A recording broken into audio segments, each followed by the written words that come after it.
kind of catch you off guard a little bit. Anybody want to suggest? So let's look at this. I mean, you guys get locked into doing things with multiple choice answers, which is not how real life problems work. So usually you have to balance a lot of things, make assumptions, and hope they work out. And if they don't, start over. So the first one is this: what's the temperature? So the question is above. Do you have enough information to answer that question? So let me go through and show how you might approach this.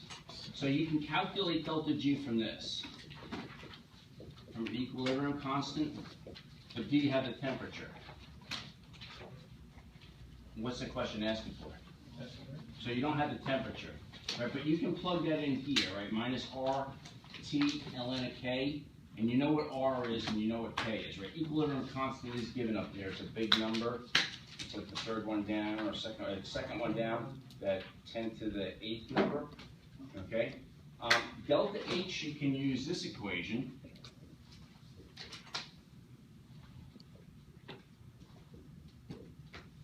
Right, and that is that one that is, say, roughly 4 or 5 down.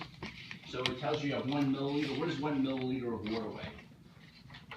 Don't weigh hard. But if you look at that thing about 5 down, it's isolated in a 1 milliliter container. So what's 1 milliliter of water weigh? 1 gram, right? C for water is 4.184. And then you have delta G, all right, 2.23. So you calculated delta H, but when you get this number, do you get a joule? Do you know how many joules per mole for your reaction took place? You know there's 1 mil of water, but it doesn't give you the concentration. You see at the top there, is A goes to B plus C. Does it give you the concentration of A anywhere in this problem? Yes, no? No. So what the point is, you can calculate a joules, but really what you want is a joules per mole. There's no concentration of that given. Okay? Now remember, T is what we're after. They say, what's the temperature? And then entropy is entropy given in this problem. Yeah, so it's 76.2 joules Kelvin mole, right? So, you know, if you have one equation, how many unknowns can you have? Right? Basic algebra. 1. So if you have one equation and 2 unknowns or 3 unknowns, you can try to solve it, but it might be completely off. But to absolutely solve an algebra equation, 1 equation, 1 unknown. Now that said, you can rearrange to get T on the same side, but the thing that you can't solve for here is that you don't have this concentration, so you can't solve this problem. Okay? So not hard when I explain it, but you had to go through, pick out the data you need. You had to understand what equations to use, which you've seen them all before, and you had to solve the problem as TP. What would it take for, okay, let me ask this, what order is this reaction? Look above. It doesn't tell you what order it is, you have to look at a unit. Yep, so you see up at the 4th line down, it says 56.9 reciprocal seconds. That tells you it's first order. How can you make this reaction 0 order? Anybody? I'm not sure if you...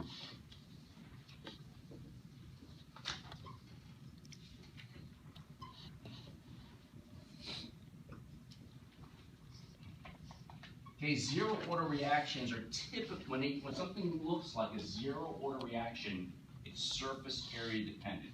Great example of that is a catalytic converter in a car, right? There's little beads in there, and you have gas flowing through that takes place, a reaction takes place. So if you have way more gas than you have beads, it's only going to partially work. Now, there's a catalyst up here. What element is that catalyst based on? Ruthenium, right? There's a lot. Ruthenium is an odd element, right? This right here, and that you don't hear much about it, but the people that do catalysts know a lot about ruthenium, so it pops up a lot there. So if you have a catalyst with a metal, that means it's a solid, right? So if you want to make this a 0 order reaction, you have to have enough A to coat the catalyst. So right now you have a lot less A, so there's empty spots on the catalyst. Okay, so it's just going along as a first order reaction. But if you increase the amount of A to a point that it coats the catalyst, it's going to make it seem like you have a zero order reaction. It's still really a first order reaction, but since the catalyst is limiting how much of B and C you form, right, it's the surface area dependent, okay? How can you tell it is not a radioactive reaction?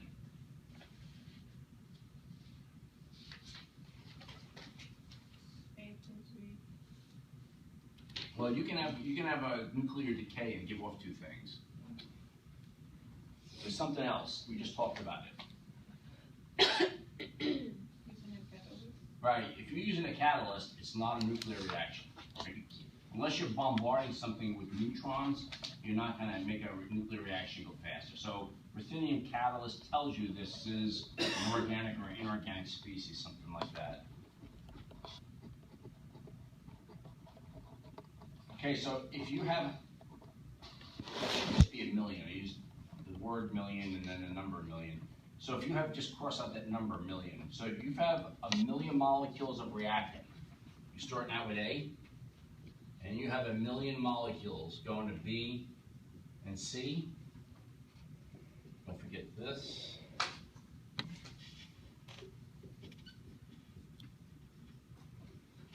Can you tell me how much A is going to be left once you hit equilibrium?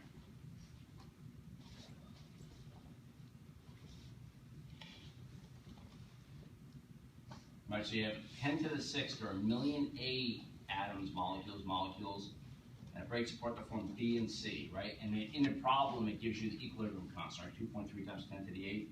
Can you tell me how many B's and C's and A's going to be there when you're done? You guys did this in general chemistry. This is just asking for it a different way.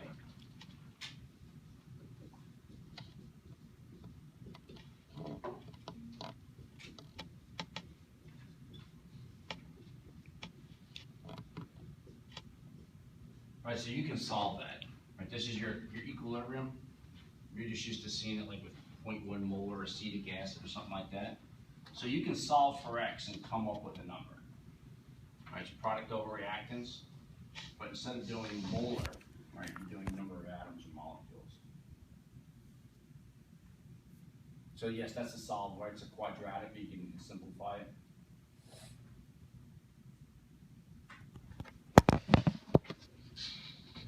Okay, if you look up there, it tells you several things, like the reactant weighs less than 150 grams per mole. It tells you what elements it could be: carbon, oxygen, hydrogen, nitrogen, sulfur, right? It takes place in methanol. Can you tell me absolutely what A is? I mean, is it methanol? Is it EDTA? Is it hemoglobin? Can you tell me absolutely what A is from that data?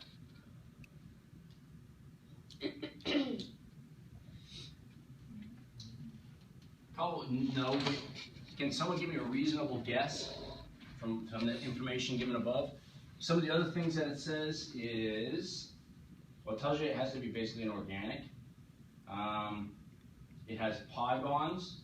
Now when it breaks up, it tells you that one of these has pi bonds and one of these becomes a gas. Okay, so that kind of narrows it down. You know, it has to be something with carbon, hydrogen, oxygen, whatnot. So you could probably come up with a bunch of structures, but here's an example of one that it might be. Right, good old aromatic structure has pi bonds, and then you have this. Right, so this thing can come off, and that gives you your CO2, right, and that gives you your B and C, and that weighs less than 150 grams per mole. So it's not absolutely what it is, right, but it does fit the pi bonds, gas, but less than elemental makeup that's possible. Okay.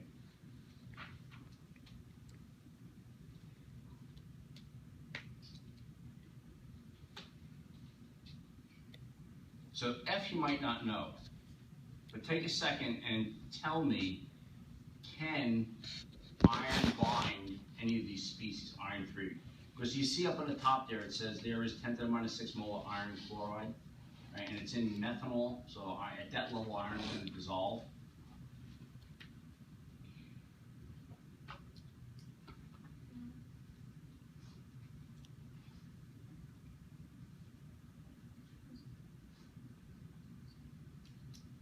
Anybody? Timmy, anybody? Elizabeth? What? That's what I'm asking, you know.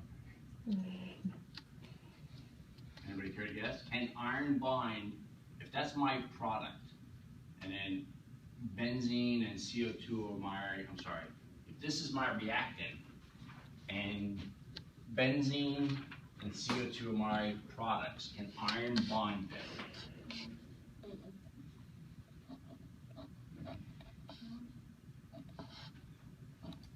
Everybody got it wrong so far. Yes. Iron can bind this two ways. One, you can have electrostatic attraction here, right, to that, because that's a carboxylate with a negative.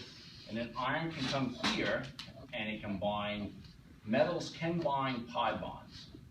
Right, that's kind of more an inorganic type thing, but iron can bind pi bonds. Do you guys make a compound called ferrocene in inorganic? Ferrocene, ferrocene? No. No? And then I say that's a common thing that people will make in an inorganic lab, that iron does bind pi bonds. Okay? So that means in your product also, you can still have iron binding benzene. It's not going to bind. Why won't iron bind CO2? And it's an obvious answer. Right, iron is in what state? Iron plus 3. Nope, iron plus 3 floating around in what? It's ions, but what state? Aqueous, and where's CO2? Gas, so it's not going to bind each other. But iron can bind benzene. Okay, so, and then the last one.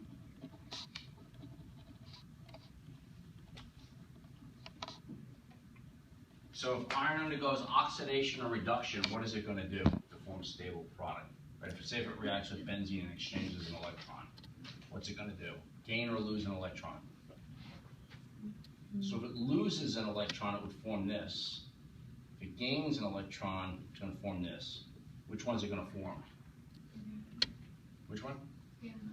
Right, this. It's more like this is really unstable. You might be able to make it in a gas phase or nothing's hitting it, but it's going to form that. Okay. All right, so that's just kind of a quick problem-solving type thing.